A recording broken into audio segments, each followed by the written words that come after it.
Bueno, pues buenas tardes, ya estamos una vez más aquí en Getafe News y bueno, pues vamos a hacer uno de nuestros pequeños espacios de conversaciones y hoy vamos a tratar un tema que creo que, bueno, por la importancia que tiene, hemos hablado muchas veces de la guerra de Ucrania, pero en este momento se cumplen 4 años desde que comenzó la guerra y nos parecía que era muy interesante, bueno, pues analizarlo en profundidad o charlar exclusivamente sobre este asunto que, bueno, que ha centrado la situación de Europa en estos últimos 4 años y que desgraciadamente parece que va a seguir siendo noticia durante más tiempo. Para ello me acompañan, como siempre, Jesús Prieto, muy buenas tardes. Buenas tardes. Sandra Escudero, buenas tardes. Buenas tardes.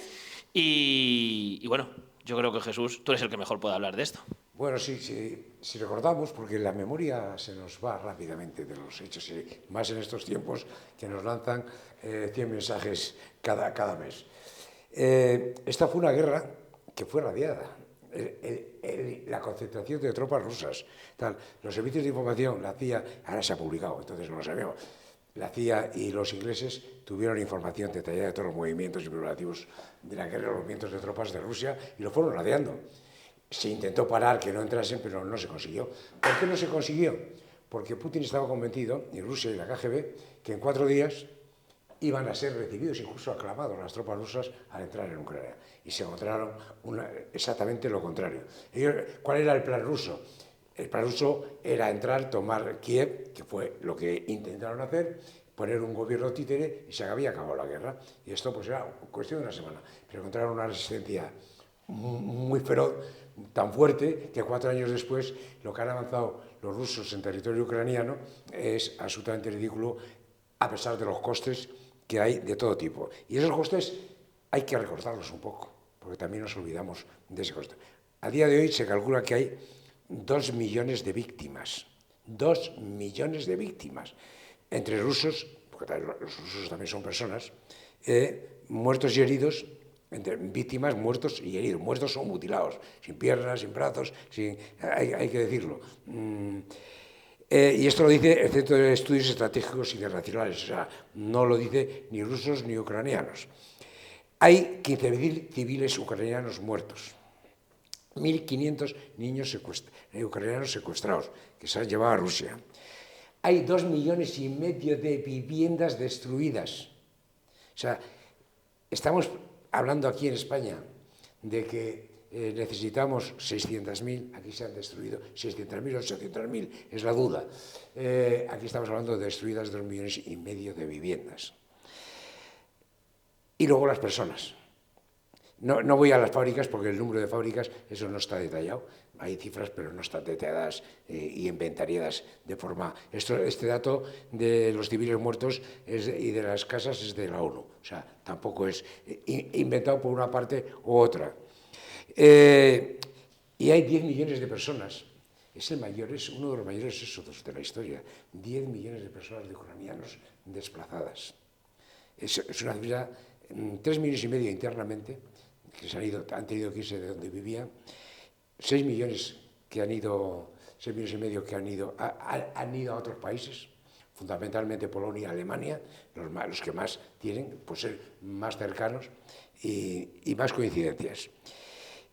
Y esto es un desastre de un nivel que quizás no se habla y no se siente, y todavía se siente menos. Ayer hubo manifestaciones en toda Europa y en todo el mundo, también en Canadá y Estados Unidos, y en España hubo más de 40 manifestaciones en distintas ciudades, pero había ucranianos, no había españoles en esas manifestaciones, prácticamente inexistentes, y políticos ninguno, y representantes políticos ninguno. Y ya nos vamos entonces, cómo durante un tiempo Estados Unidos ayudó a Ucrania a resistir, facilitándole medios. Eso ha desaparecido. La Unión Europea trata de solventar la ayuda que daba Estados Unidos, la Unión Europea, con todos los problemas, pero sería bueno repasar cómo se han comportado los países europeos. Además se ha publicado ayer el último balance. Es curioso. España queda muy mal.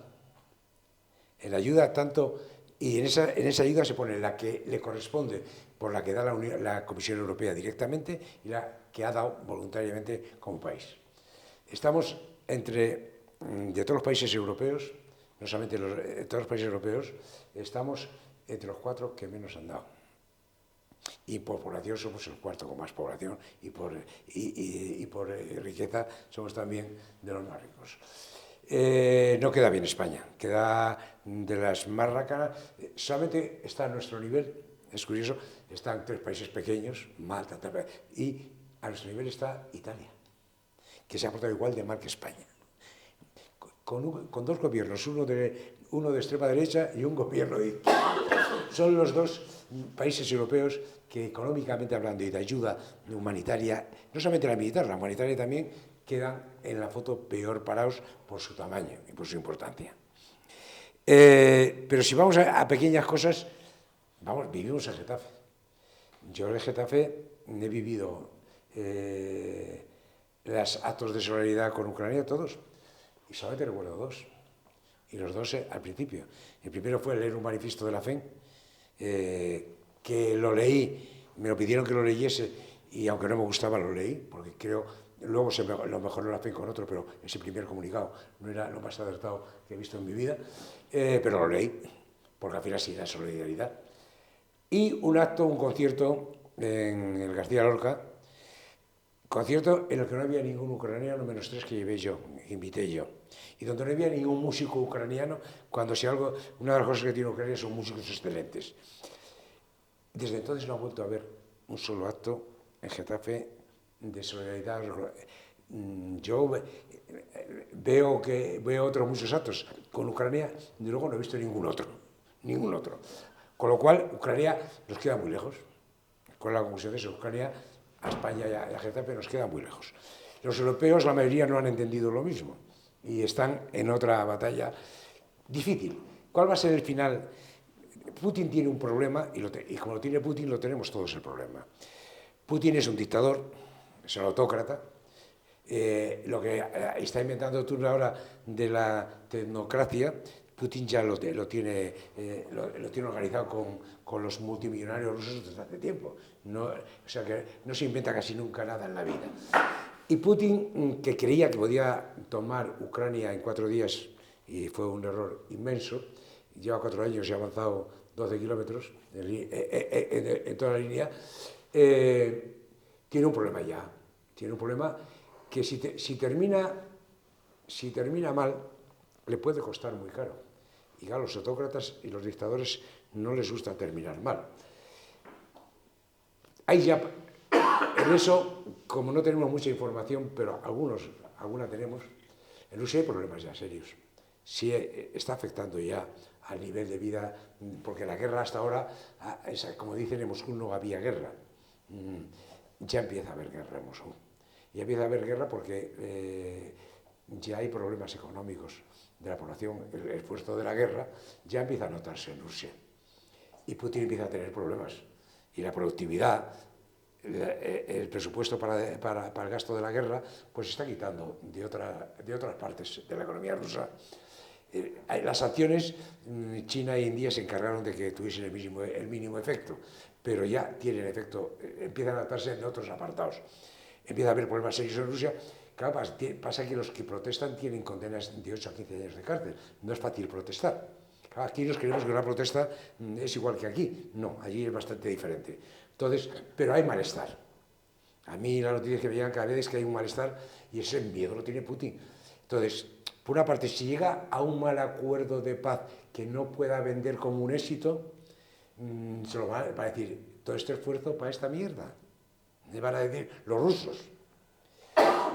Si sigue la guerra, el coste a lo mejor se le revela, los rusos también. Tienen un problema, los ucranianos tienen otro, y luego tiene el número de muertos, porque de los muertos la cifra que hemos dado de muertos de 2 millones, entre muertos y mutilados de los 2 bandos, de esos 1.250.000 son rusos. Es decir, porque lo utilizan de carne de cañón como lo ha utilizado Rusia en todas las guerras. Ha utilizado el ejército de carne de cañón. No importaba la masacre, importaba el avance. Entonces, Ucrania, yo creo que esto, hay unos artículos hoy, algunos que no podemos aquí explicarlos, a uno me parece excelente. A Ucrania la pueden derrotar, pero no lo van a vencer. En Ucrania este problema ya que generará generaciones de odio a Rusia y de malestar. El problema, Ucrania quiere terminar la guerra, sí, porque Ucrania está pagando un precio altísimo. Hemos hablado de muertes, pero no hablamos de la industria y de cómo viven y cómo han vivido, por ejemplo, este último mes con menos 20 bajo cero, sin calefacción y sin electricidad, y han sobrevivido y cómo se han organizado. Y qué resistencia tienen y las fiestas que organizan además para celebrar que han sobrevivido. Esa resiliencia me parece a mí que los rusos no van a ganarla, pero están cansados. Están cansados y no hay una familia en Ucrania que no tenga un muerto ya o un herido. Cada familia tiene algunos muertos y algunos heridos. Y luego están mal viviendo, lógicamente, humanamente. Quieren una paz, pero no quieren una rendición. Entonces, esos dos factores, el ruso y el ucraniano, hacen muy difícil el acuerdo. Y tampoco quieren que esta guerra sea permanente. Y en Ucrania se ha avanzado dispuestos a ceder, algo que no estaban dispuestos a ceder hace 6 meses, pero con una condición, que es la que están siguiendo ahora, unas garantías de que no hay un ataque dentro de 6 años, una vez Rusia recuperada, otro ataque. Porque este no es el primer ataque de Rusia a Ucrania, ya fue en el 2014, nos olvidamos inmediatamente de los temas, nos olvidamos muy rápidamente. Entonces, así está el tema, difícil, complicado, sufrido, pero en España parece que nos queda muy lejos, no lo vivimos, y la respuesta española, del gobierno español, es miserable, ruin, y los españoles, digo lo mismo, yo a las manifestaciones he ido a muchas, de Ucrania hay cada 15 días que va de la Plaza España a la Puerta del Sol, en alguna he visto a 2 españoles, en otra a 3, en esas manifestaciones. Los que van son ucranianos. Pues esta tarde, justo cuando venía para aquí, para la tertulia nuestra, estaba escuchando en la radio precisamente que con motivo del cuarto aniversario del comienzo de la guerra estaban entrevistando a una residente en Odessa que recientemente acababan de ser atacados justo esta noche con los drones, ¿no? Y relataba a la señora con una, no voy a decir, no es tranquilidad, pero con una serenidad y con un aplomo que yo me estoy quedando perpleja y asombrada de la fortaleza del pueblo ucraniano y de la valentía del pueblo ucraniano para estar resistiendo como están aguantando durante 4 años esta guerra tan cruel y tan tremenda, porque ya lo hemos comentado aquí otras veces, porque además estaban diciendo es que los últimos objetivos, como los de los ataques de esta noche de los drones, van a las infraestructuras energéticas, claro, para quitarnos la luz, para quitarnos lo poco que pueda haber de calefacción y de calor. Y bueno, pues lo que hemos dicho aquí nosotros, esa tortura psicológica de no poder dormir por la noche porque sobrevuelan los drones o porque no sé qué, pues es digno de admiración la fortaleza. Yo siempre cuento y la supervivencia del... Vosotros me habéis oído contar, el verano pasado tuve a 2 niños, bueno, uno de 12 y otro de 16 años, aquí, y cuando se marcharon, fueron a Alicante, estuvieron de vacaciones. Y cuando se marchaban les pregunté qué es lo que más les había gustado de España. Y la contestación fue que no hay alarmas todas las noches y nos hemos podido dormir. Esa fue la contestación de 2 chavales. No, pero ahora, perdón, hay una cifra que no he querido dar porque cuando no está por un organismo oficial no he querido dar, pero el número de muertos por el frío de esto se calcula a 800. Pero no es una cifra demostrable, con lo cual esa no he querido darla con las cifras que daba al principio. No, pero lo que decía, por supuesto, el primer problema los tienen los ucranianos, que tú has dicho, tienen un problema los ucranianos y lo tiene Putin también en Rusia, si esto no se acaba. Por supuesto, los ucranianos, que son los que han sido invadidos y los que están sufriendo la masacre de la guerra, el pueblo ruso también, aunque en menor medida, evidentemente, pero el otro problema lo tiene Europa. Hoy estaban discutiendo el nuevo paquete de bloqueo de sanciones económicas a Rusia y no se llegaba a un acuerdo y hay un problema con los que son más tendentes al lado prorruso, como Hungría y Eslovenia, y con el resto de la Unión Europea. Pero eso entonces, siempre se lleva... Porque compramos gas, ¿no? Sí. Aquí, de sanciones. Yo destacar 2 cosas. No, si hablas hay que tomar encenderte el micro. Si no, no se te escucha. Si no, no se te escucha. No nosotros invitando. Sino que en exposición que has hecho, yo creo que destacar dos cosas. Por una parte, en lo que es Rusia, la fachada que ha tenido siempre Rusia y que no se corresponde con la realidad. Luego, quiero decir que, por ejemplo, en Cuba, cuando llegó lo del periodo especial con Gorbachev, que se acabaron las ayudas, pues los cubanos creían que Rusia era lo más de lo más, era el paraíso. Y entonces comprobaron que es que los rusos se morían de frío, que se morían de hambre igual. Pues ahora yo creo que ahí había como una fachada, que Rusia iba a atacar a Ucrania y que en 3 meses o 4 meses había tomado aquello y se había acabado el problema. Eso no ha sucedido porque hay mucha fachada y poco fondo. Y la otra cosa que me ha sorprendido es lo de la resiliencia, no solo la resistencia en la guerra, sino la resiliencia del pueblo ucraniano, porque creo que hoy o ayer había una noticia en la que los hombres habían empezado a congelar el esperma para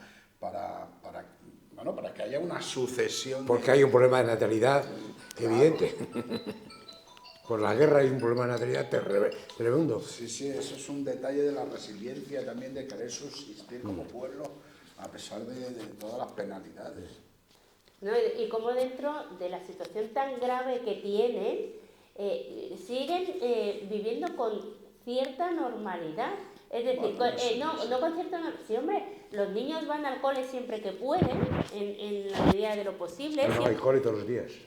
Hay cole todos los días, la sea gente... en un sótano, no en las clases, pero los profesores han mantenido las clases.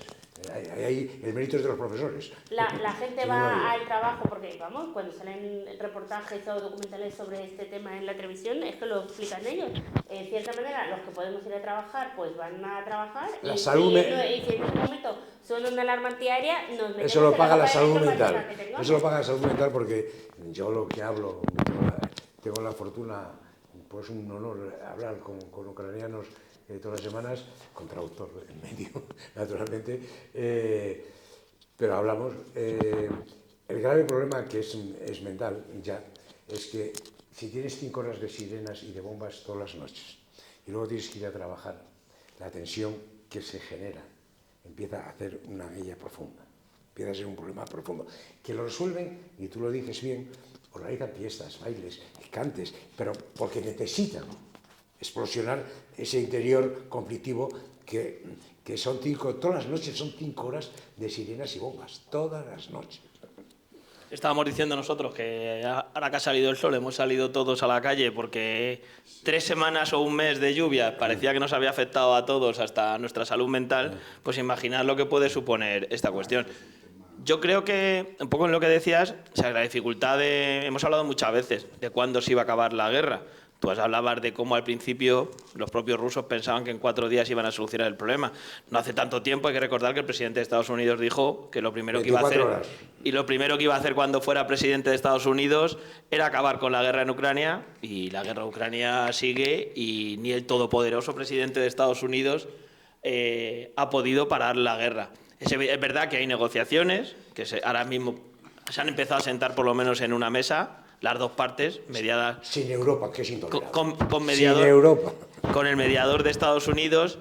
Y yo creo que al final es que hay... Que es el yerno de Trump, uno de ellos. Al final no van a decidir, yo creo que ni Rusia ni Ucrania cuándo se acaba la guerra, sino van a decidir aquellos que le apoyan, a ambos lados. Es decir, el día que China o la India, como tú bien decías antes, deciden dejar de ayudar a Rusia, porque no quieran tener su gas o no les interese ese negocio, es cuando Rusia empezará a tener problemas de verdad.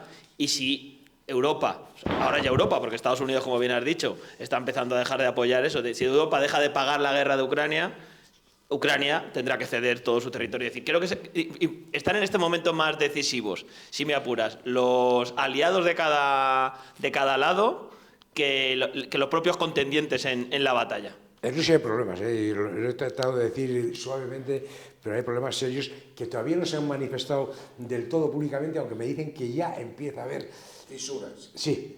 Sí, pero que tú has explicado muy bien que es una dictadura. Y como dictadura que es, ya le podemos poner luego los eufemismos que queramos, pues bueno, pues más fácil, ¿vale? Como hemos hablado tantas veces de China, es más fácil que el que se enfade, pues si 8 años en la cárcel o le pones un veneno como le pusieron a Navalny, pues solucionas el problema rápido.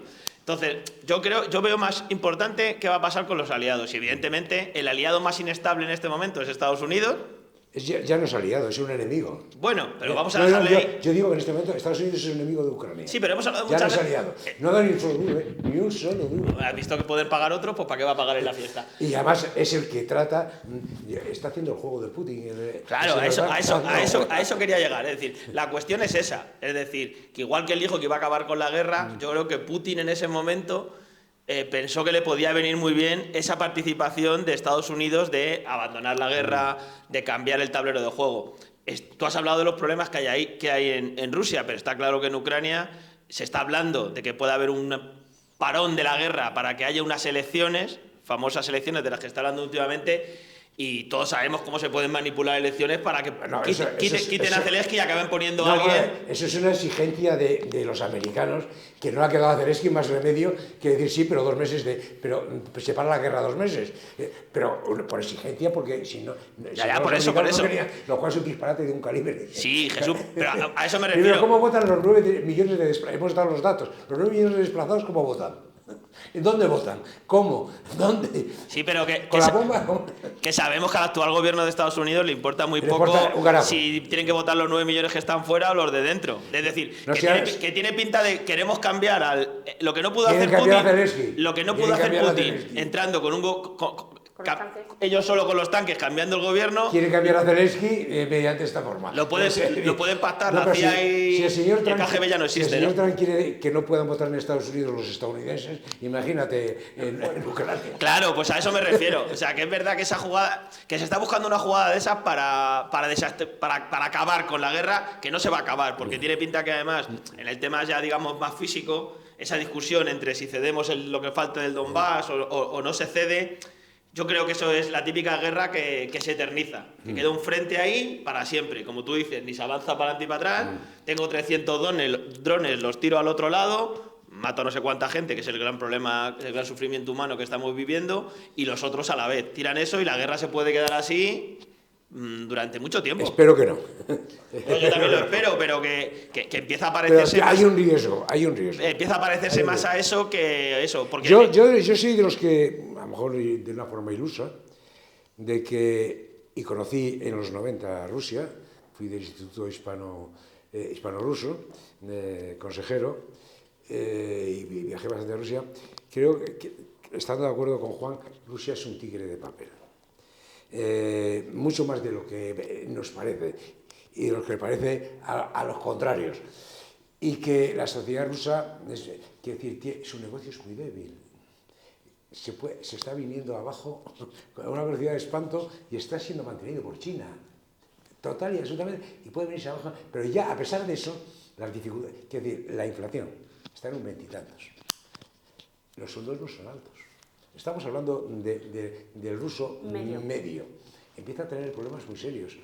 Me cuentan que los cafés se están cerrando uno detrás de otro, cafés y restaurantes y comercios de ropa, porque no dan los sueldos.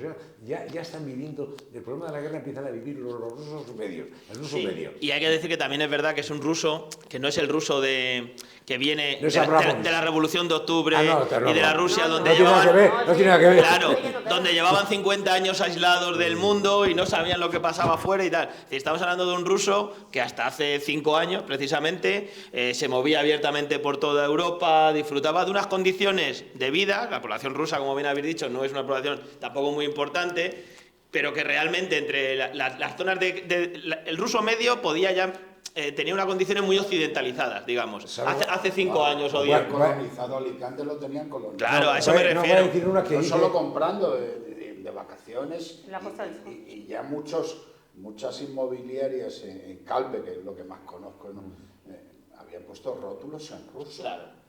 La manifestación ayer en Mayores fue en Alicante. Pero lo dice una expresión de eso que dices tú. Lo dice una rusa que yo conozco.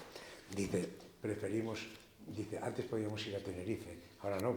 Dice, ahora tenemos que ir a Turquía de vacaciones, preferimos Tenerife. Claro, a eso me refiero, que al final yo creo que ese movimiento sí, es verdad, insisto, que Yo aquí siendo una hay dictadura... secuela que tú has dicho en una frasecita muy rápida, que al margen de que se debería de producir ya con la paz y evitar el sufrimiento, ese odio que va a quedar de un pueblo hacia otro, sobre todo el ucraniano hacia el ruso, que es el que le ha invadido, eso no desaparece. No desaparece ni en 3 generaciones. Eso iba a decir yo, que eso necesita varias generaciones. Habrá folclore, habrá canciones, habrá películas, es decir, que aquí eso lo hemos vivido, el tema del odio al que te somete. Nos queda todavía el odio al francés aquí. Al francés. Nos queda todavía. Triunfan las películas esas. Nos queda todavía. Contra los gabachos. Los gabachos nos queda todavía un pozo. Bueno, pues yo creo que hasta aquí hemos llegado por hoy porque desgraciadamente, sobre todo Ucrania, vamos a tener que seguir hablando largo y tendido. Así que nada, muchas gracias a los 3. Juan se nos ha incorporado luego de extranjero aquí a la tertulia, así que nada, que no te presento al principio. Así que nada, muchas gracias y que nos vemos la semana que viene. Hasta la